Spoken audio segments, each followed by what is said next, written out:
Abra sua Bíblia no Salmo 96. Vamos ler dos versículos 1 ao 6. Diz assim: cantai ao Senhor um cântico novo. Cantai ao Senhor todas as terras. Cantai ao Senhor, bendizei o seu nome. Proclamai a sua salvação dia após dia. Anunciai entre as nações a sua glória, entre todos os povos a sua maravilha. Porque grande é o Senhor, muito digno de ser louvado, temível mais que todos os deuses. Porque todos os deuses dos povos não passam de ídolos, o Senhor, porém, fez os céus.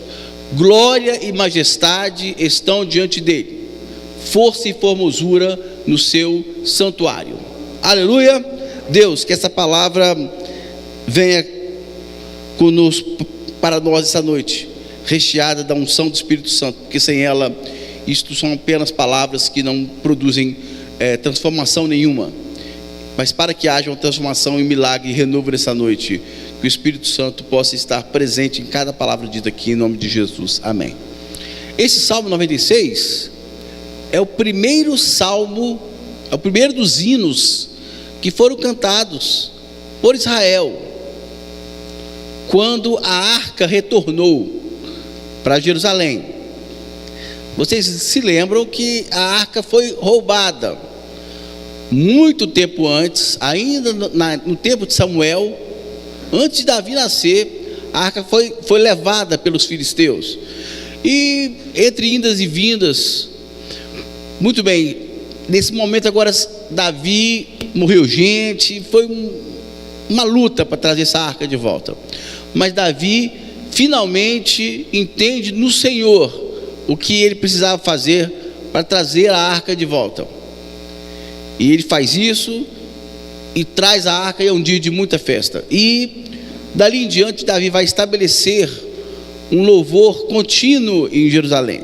E das primeiras canções, o Salmo 96, o Salmo 105 e o Salmo 106 foram as primeiras canções a serem cantadas ali pelo povo naquela ocasião. A gente pode dizer, irmãos, que este salmo é um salmo missionário, porque quando vocês forem lendo os cânticos que estão presentes no livro de Salmos, vocês vão perceber que muitas vezes, ou quase sempre, o salmo está se referindo exclusivamente a Israel.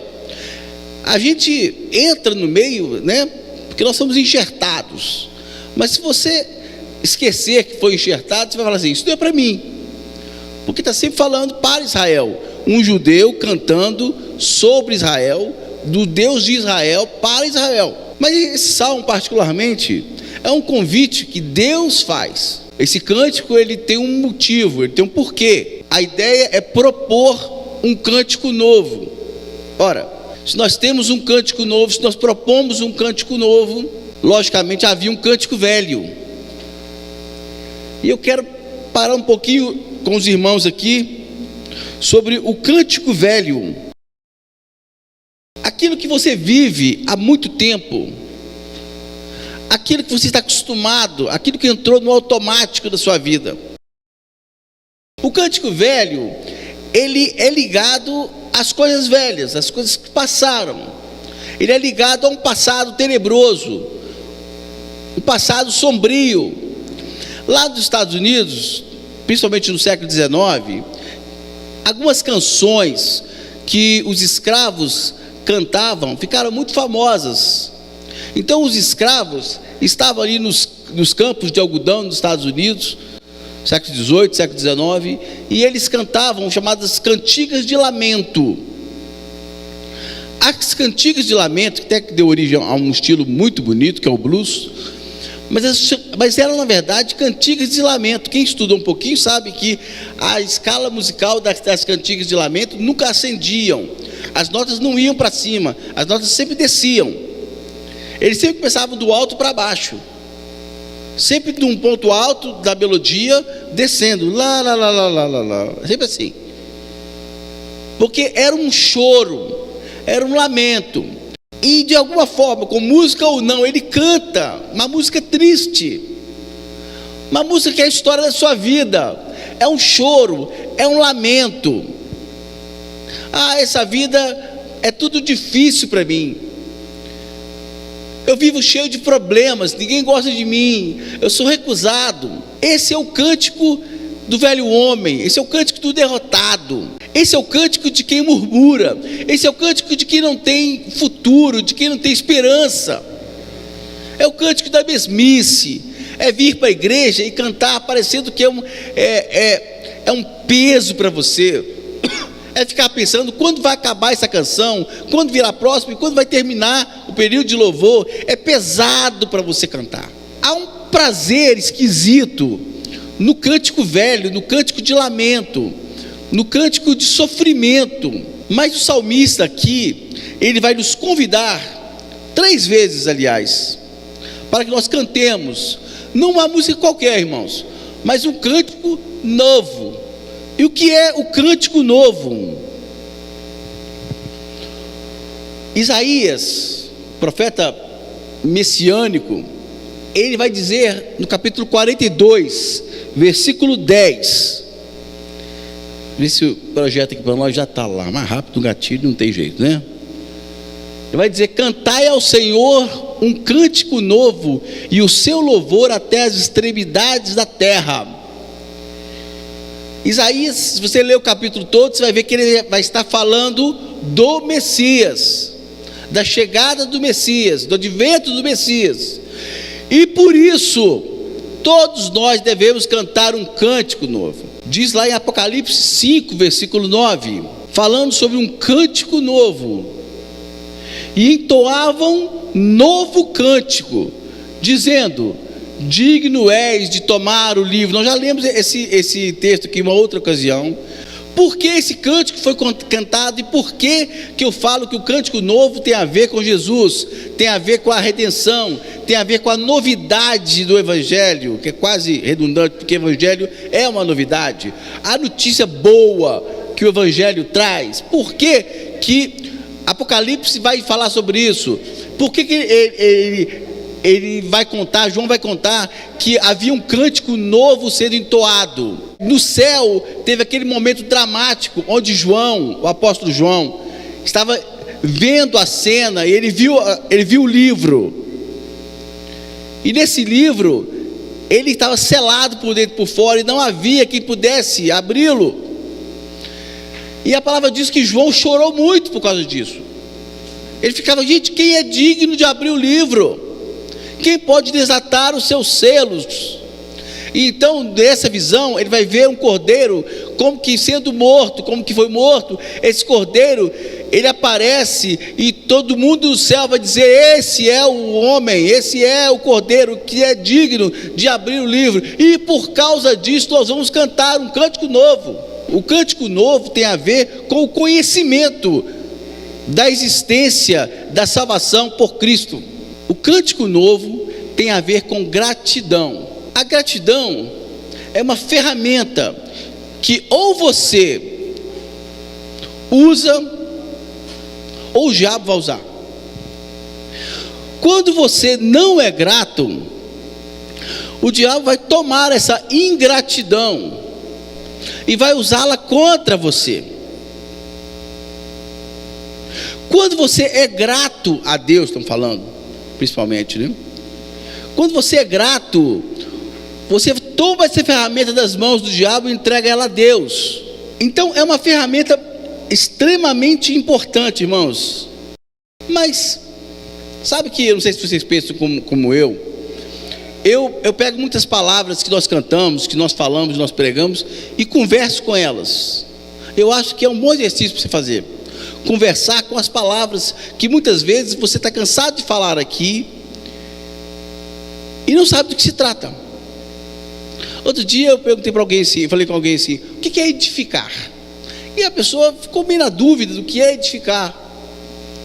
Então, muitos de nós, muitos de vocês aqui falam edificar o tempo todo.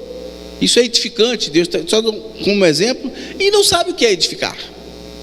Então nós precisamos conversar com as palavras, procurar o sentido delas. Irmãos, temos que ser gratos. Todo mundo fala que temos que ser gratos. Por quê nós temos que ser gratos? Quando alguém é grato? Alguém é grato porque ele recebeu uma bênção. Então você é grato porque aconteceu uma coisa boa na sua vida. E vamos ser assim muito sinceros. Quero que vocês olhem para mim e ajam com muita sinceridade no que eu vou dizer. Então você vai pensar o seguinte: eu tenho que ser grato a Deus porque Ele me abençoa. E no primeiro momento, quando você não olha para os lados, porque as bênçãos de Deus, elas estão ao seu redor o tempo todo. Elas começam na hora que você acorda, e elas não vão parar mais, elas vão virar a noite adentro. Você deitado, as bênçãos de Deus continuam chovendo sobre a sua vida. Mas a gente não pensa nessas coisas, porque acha que isso é uma obrigação da natureza. Então a gente quer pensar nas bênçãos de Deus no sentido das coisas fantásticas, das coisas incríveis, das coisas maravilhosas, extraordinárias que acontecem na vida da gente de vez em quando. E estas coisas que nós chamamos de bênçãos extraordinárias nos dariam a vontade de agradecer. Então você pode pensar que eu não tenho por que agradecer. Eu digo: por que você não tem por que agradecer? Você vai dizer o seguinte: porque eu não recebo bênção. E digo uma coisa, irmãos: não receber uma bênção já é um insulto a Deus, porque Deus já está te abençoando. Eu acabei de falar agora. Deus já está te abençoando desde o dia que você nasceu. Se você olhar a taxa de mortalidade infantil no mundo afora, principalmente nos países de terceiro mundo, você vai ver que você estar aqui você nascer já é um grande milagre, né? Aqueles monte de sementinha na concepção humana até atingir o óvulo. Imagina, só um deles é você. Só um deles entre outros 100 milhões de sementinhas que viajam ali, somente uma daquelas sementinhas, um espermatozoide, só ele será você. Então, meu irmão, dê glória a Deus por isso, porque você foi um entre 100 milhões. Eu sou o único entre 100 milhões. Isso é bênção de Deus. Isso é bênção de graça. Nós não pagamos nada por isto. A grande tristeza do crente é não reconhecer esse conjunto espetacular de bênçãos que fazem com que você esteja aqui essa noite, que são bênçãos naturais, são bênçãos que o Pai já te deu naturalmente. Não precisa ser crente. Você pode dizer que Deus não existe. Essas bênçãos estão asseguradas para toda a criação de Deus. Todos os que nascem são dignos dessas bênçãos, presentes de Deus, dons naturais do Pai. Se você realmente for muito teimoso, cabeça dura, e não reconhecer esses dons, essas bênçãos que Deus dá, você pode dizer o seguinte: eu não preciso ser grato, porque Deus não me abençoa. Sim, mas por que Deus não te abençoa? Como você vai receber uma bênção se você não pede?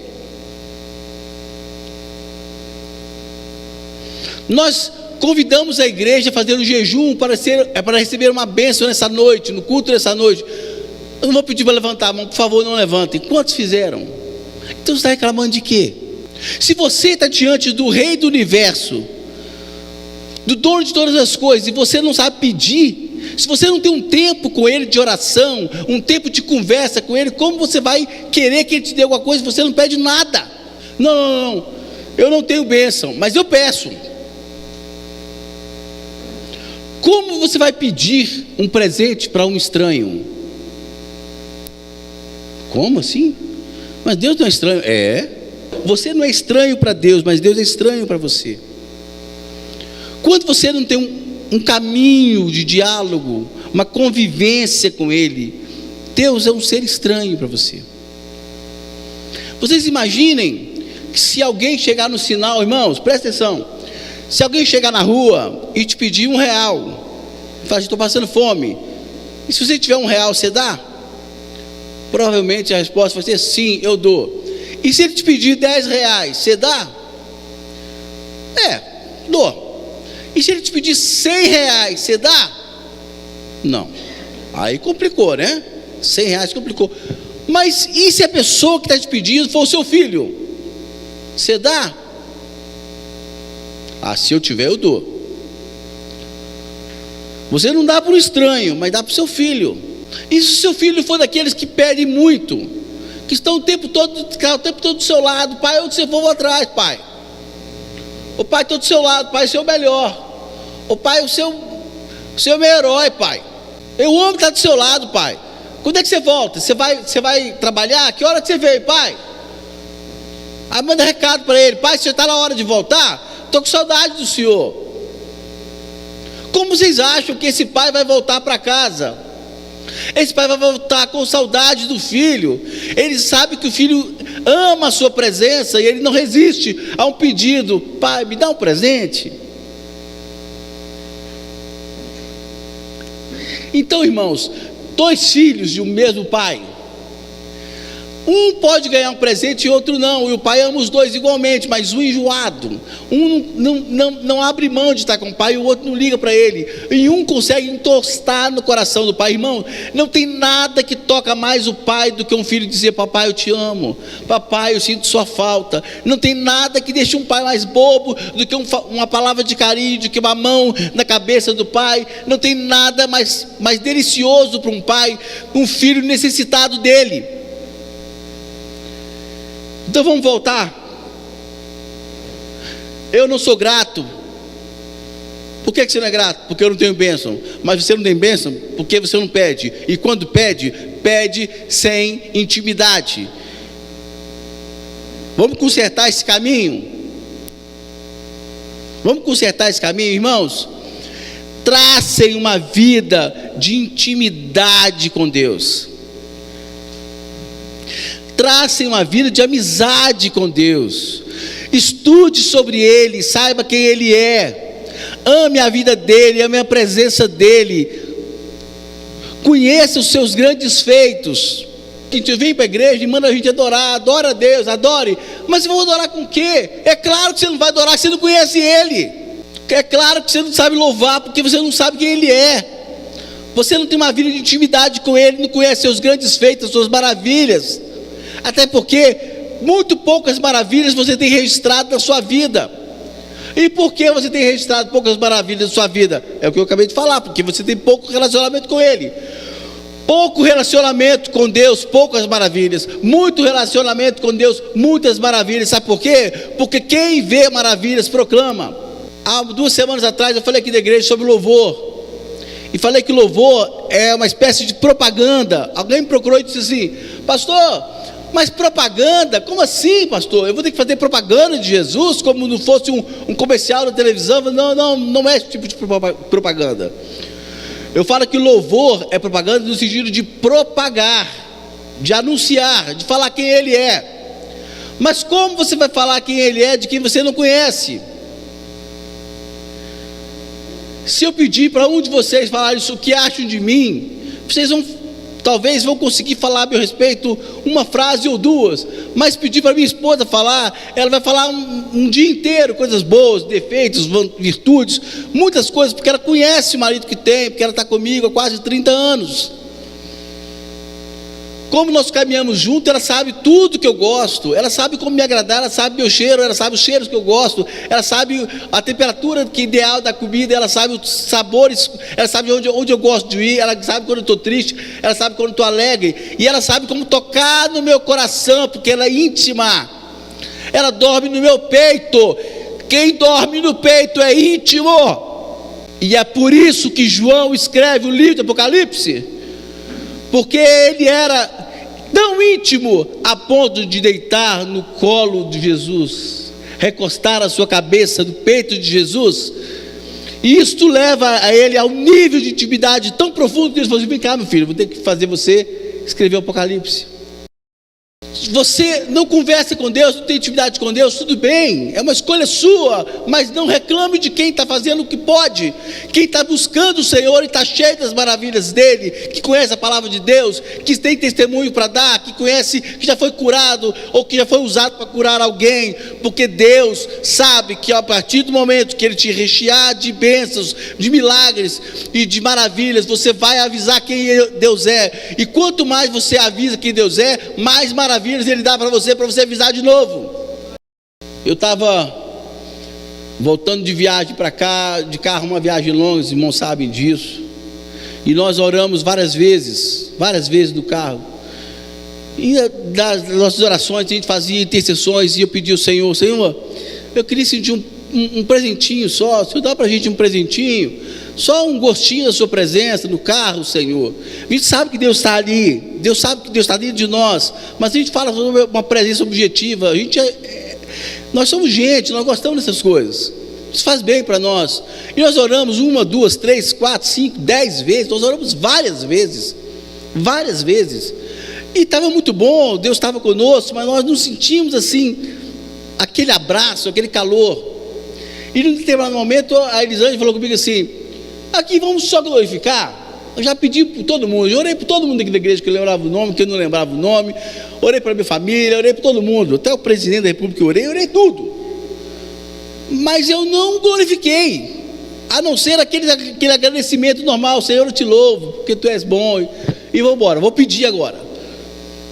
Aí, diante dessa sugestão, tá bom, eu vou glorificar. E eu vou pensar assim: o que eu vou dizer nessas palavras?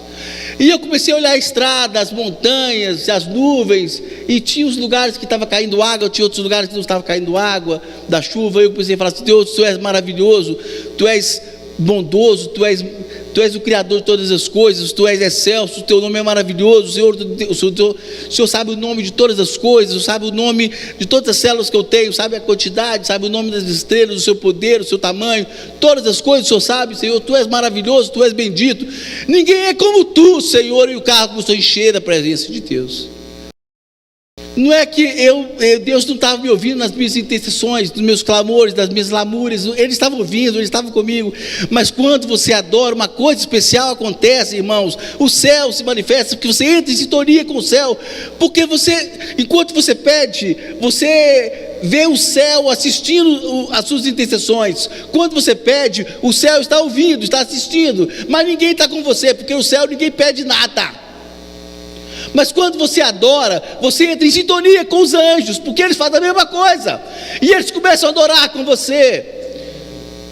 E é por isso que as manifestações são tão poderosas, expressivas e maravilhosas, porque o céu se conecta, o céu calibra com você, o céu sintoniza com você, e você sente que Deus realmente é tocado no céu, porque Ele sabe que está ouvindo o pedido do filhinho dele. É isso que nós somos filhinhos dele.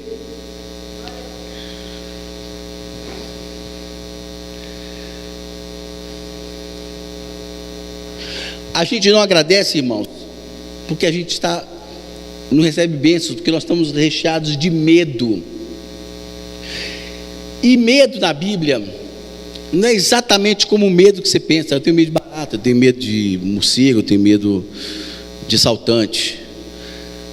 A Bíblia, quando fala de medo, ela fala de temor do desconhecido. É você temer aquilo que pode causar prejuízo para a sua sobrevivência. Então nós temos um instinto natural de responder a tudo que pode botar em dúvida a nossa sobrevivência. Então, um dos temores mais fortes da humanidade é o medo da morte. Então nós fazemos muitas coisas porque nós temos medo da morte. Nós lutamos a vida toda construindo, fazendo coisas, porque de uma forma ou de outra, o sentimento do medo da morte muda você para sempre. Todas as coisas que você faz, você pensa na morte, ou não pensa, mas ela está no seu subconsciente trabalhando em você. Você vai morrer, isso pode te matar, isso pode te fazer mal, isso pode te trazer dor. E sabe que Gideão, lá no capítulo 6 de Juízes, Gideão está morrendo de medo, porque o seu país estava sendo subjugado pelos midianitas. E os irmãos sabem essa história. Ele estava num lugar que se chama lagar, de trabalhar as uvas, beneficiar as uvas, pisar as uvas. Mas ele estava fazendo outra coisa, porque o lagar era alto, e ele podia malhar o trigo escondido, porque ele estava cheio de medo. Medo de quê, irmãos? Medo de morrer. Preste atenção e anota a revelação que está nisso aí. porque isso vai falar com você, tem a ver com a sua vida, presta atenção. Pois vai dizer que não entendia a mensagem. Se não entender, me procura, não tem problema nenhum. Gideão estava lá malhando o trigo no lugar onde era para malhar as uvas, onde era para trabalhar as uvas, pisar as uvas. Uma vez você pisa uvas de pé, e você pode malhar o trigo de joelhos, sentado, deitado, não sei como, que eu nunca malhei trigo na minha vida, mas era uma posição bem menos relevante, e não aparecia. Então os midianitas não veriam, ele estava ali cheio de medo. E quando Deus se aproxima dele, através do anjo, ele fala a primeira coisa com eles, irmãos, se lembram? Alguém se lembra? Ele diz assim: homem valente, o Senhor é contigo. Ora, Deus chama Gideão de valente, quando Gideão era um medroso. Vou voltar no Gideão. Lembra de Pedro? Quem era Pedro? No jargão popular, Pedro era um vacilão, irmãos. Quem era Pedro? Pedro era um homem oscilante. Mas como Jesus o chama? Tu és Petros. Ele chama Pedro de pequena rocha. Mas Pedro era o homem que ia o trair depois, que ia vacilar, que seria como uma espuma, como uma areia, um homem sem nenhuma força.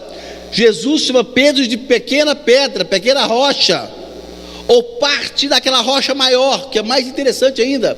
Mas Pedro não parecia ser esse material. Pedro era um homem medroso, vacilante, tanto que por medo nega Jesus.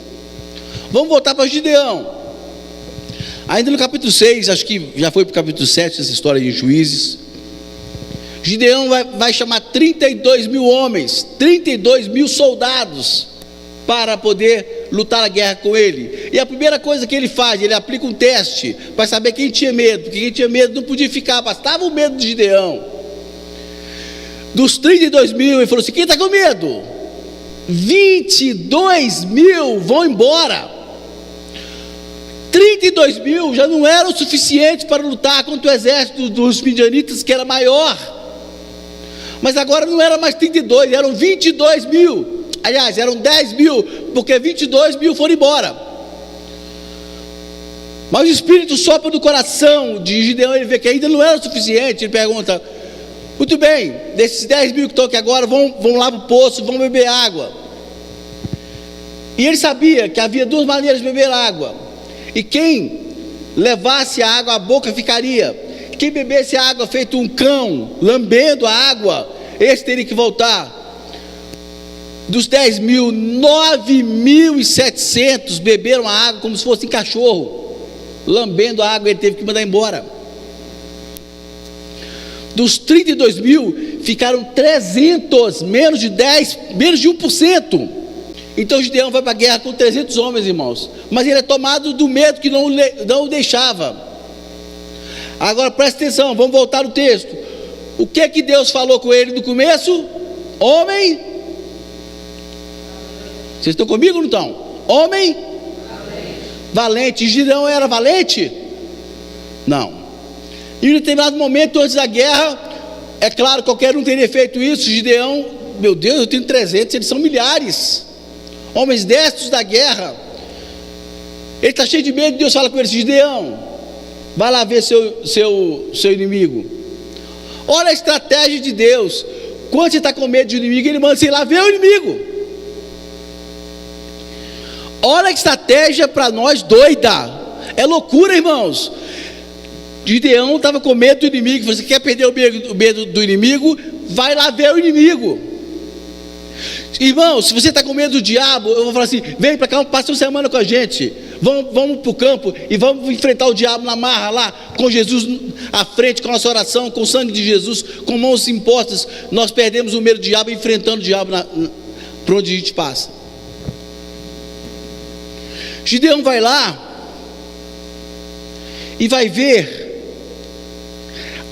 dois homens conversando, dois soldados estavam conversando. Isso Gideão escondidinho, porque Deus mandou ele lá ver o inimigo dele. E ele chega para o inimigo e ele fica ouvindo de longe, e os dois estão conversando, e um fala com o outro assim: olha, eu tive um sonho. É mesmo? O que é o sonho? Eu vi um pão e ele vinha rolando sobre o arraial dos midianitas. Aí o colega falou assim: isso não é outra coisa senão o Gideão. Qual Gideão aquele inimigo estava vendo? Ele estava vendo o Gideão que Deus falou. Ele estava vendo o Gideão valente. Ele não estava vendo o Gideão medroso. Esse Gideão não foi mostrado para ele. Quando ele viu o Gideão valente. Irmãos, presta atenção. Quando Deus olha para você, Ele lança uma promessa sobre sua vida. Ele vai te dizer: varão valente onde você não é, mulher virtuosa quando você não é, pastor de igreja quando você não é, missionário das nações quando você não é, homem de negócios como você não é. Você está cheio de medo, mas o inimigo está vendo exatamente o que Deus falou que você vai ser, e não o que você acha que você é. Então, quando você entra no propósito de Deus, você deixa de ser o que você é e passa a ser o que Deus desenhou para você, porque você é design de Deus, você é um desenho de Deus, você é um projeto de Deus. E toda vez que você nega o projeto de Deus, você continua a ser o homem triste, cantando uma canção triste, uma velha canção, sem esperança nenhuma, porque você não tem esperança, e você vestiu para você aquilo que você acha que você é, aquilo que a sociedade disse que você é, quando Deus não disse isso sobre você. Deus tem uma promessa de grandeza sobre sua vida. Ele tem o céu para te dar, Ele tem salvação para te dar, Ele tem grandes projetos da sua vida. Você precisa entrar no projeto dEle. Isso é o que nós chamamos de propósito. Depois que Gideão passa, o povo de Israel volta a adorar os deuses dos outros povos ao redor de Israel. Por que o povo de Israel começa a adorar outros deuses?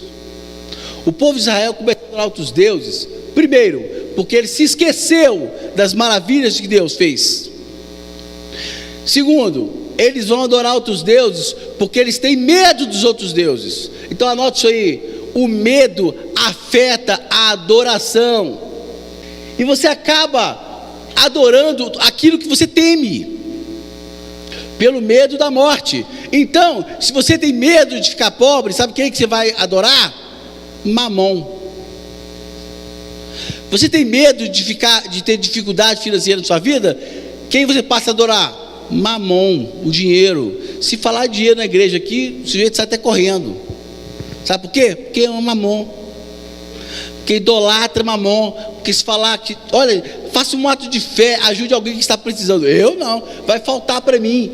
Quando falta para você, você diz assim: o dinheiro que está aqui dentro é o meu Deus, Ele governa minha vida. Quando eu tiro Ele daqui, eu fico sem Ele, porque esse Deus que está aqui não vai tirar para o céu, mas o Deus que está aqui, esse tem plano para você, Ele é maior que mamon. Então você não precisa ter medo. Nós adoramos coisas que nós tememos, porque não conhecemos o nosso Deus. Nós precisamos hoje aqui, eu e vocês, precisamos trazer à memória aquilo que nos traz esperança. Nós precisamos trazer à memória o Deus que nós servimos. Nós precisamos conhecer as suas maravilhas. Nós precisamos cantar um cântico novo. Nós precisamos conhecer quem Deus é, para poder falar dele, para poder divulgar o nome dele. Irmãos, essas últimas semanas, eu tenho falado constantemente com a igreja sobre adoração. Esta igreja vai triunfar em dois caminhos, ou em dois pés. Nós vamos triunfar essa igreja na intercessão e na adoração. Aliás, deixa eu aumentar um pé aqui, que é um tripé na verdade. Nós vamos vencer adorando, intercedendo e proclamando. Adorando, intercedendo e proclamando. Adorando, intercedendo e proclamando. Repete comigo aí: adorando, intercedendo e proclamando. De novo: adorando, intercedendo e proclamando. Você tem que adorar a Deus. Você tem que chegar diante dele com adoração, com palavras de gratidão, com ações de graça. Você precisa também ter uma relação de amizade com ele, intercedendo, não só por você, mas pelos outros também, e proclamando quem Deus é. Sabe, irmãos, quando Deus fala com você, eu queria citar aqui o Salmo 126, versículos 2 e 3. Salmo 126, versículos 2 e 3. Em seguida, nós vamos ler aquele capítulo de Apocalipse que eu li. Nós vamos ler juntos aqueles versículos.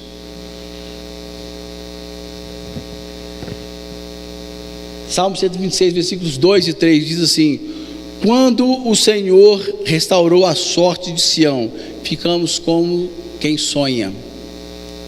Então a nossa boca se encheu de riso e a nossa língua de júbilo. Então entre as nações se dizia: grandes coisas o Senhor tem feito por eles. De fato, grandes coisas o Senhor fez por nós, por isso estamos alegres. Então, se você não está alegre essa noite, porque o Senhor tem feito grandes coisas na sua vida. Você está triste por quê? Se você está triste, provavelmente Deus não tem feito grandes coisas na sua vida. Aqui eles vão dizer que as nações diziam assim: aquele povo está alegre, ele está alegre porque Deus fez grandes coisas por eles. Será, irmãos, que os nossos vizinhos, será que a vizinhança dessa igreja sabe que Deus tem feito grandes coisas aqui dentro?